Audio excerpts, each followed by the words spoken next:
We got a problem here?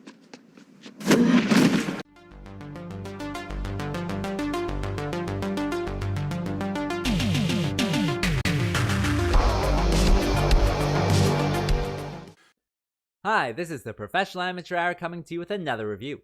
This week, I checked out Assassin. And this 2023 film was directed by Jesse Atlas and stars Bruce Willis, Andy Diallo, and Nomzamo Mbata, among others, of course.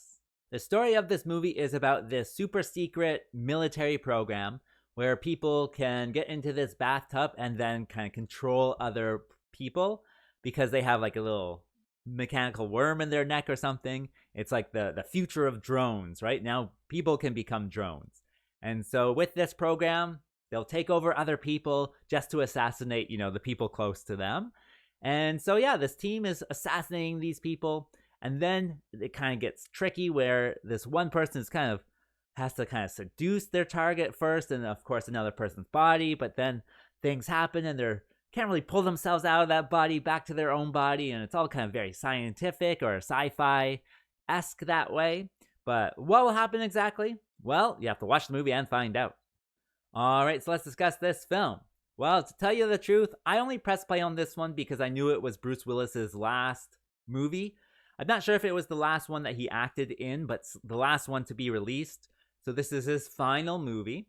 And I've followed, a few of and I have seen a few of his more recent movies in the past, 5 years or whatever. And this one, he actually does a decent job. He's actually in the room, interacting with people in the room, and his lines actually make sense. And, he seems to be, not just saying lines, he's actually acting. And so I did enjoy that. It was good to see him, especially in his last role that you'll see him in, do a decent job.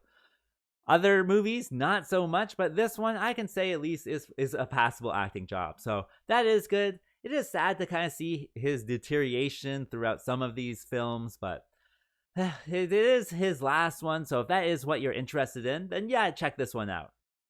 In addition, I think all of the other actors do a good job. They certainly hold their own to, help propel the story in this film, which is good because you do end up liking them, trying to get involved in their lives, and things like that. So no one's doing a bad job acting, no one's overacting, underacting, nothing like that. So everyone works for what they gotta do, which is definitely a plus in my books.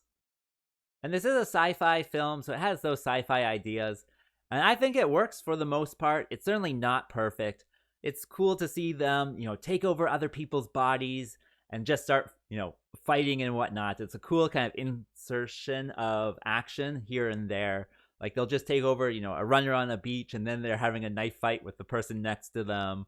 Or they'll take over someone at a dinner table and then just start stabbing people. And I don't know, it's a good, fun sci-fi idea.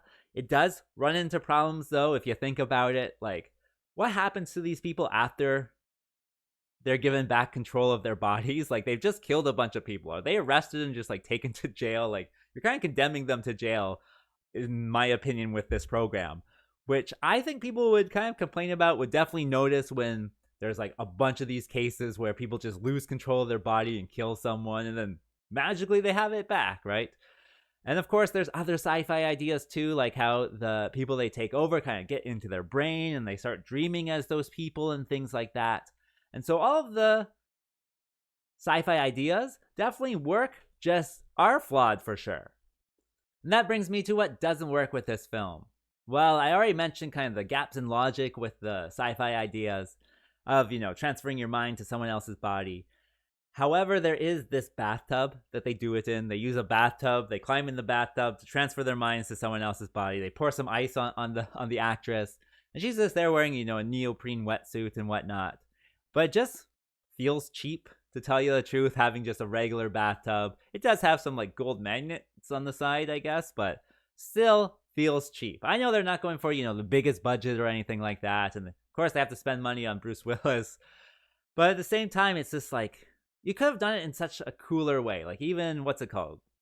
Minority Report? They have, light up pools that people are in to see the future. Put some lights in your bathtub. That's all I'm asking, right?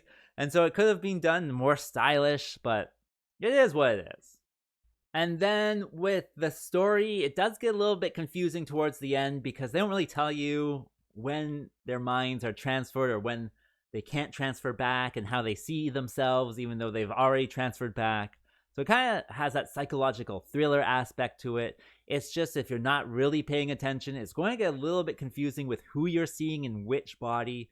So, try to pay attention as much as you can. Otherwise, it will be confusing.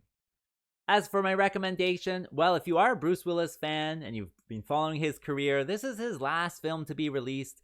So this is all you get, right? There's no more coming after this. So do check it out if you want.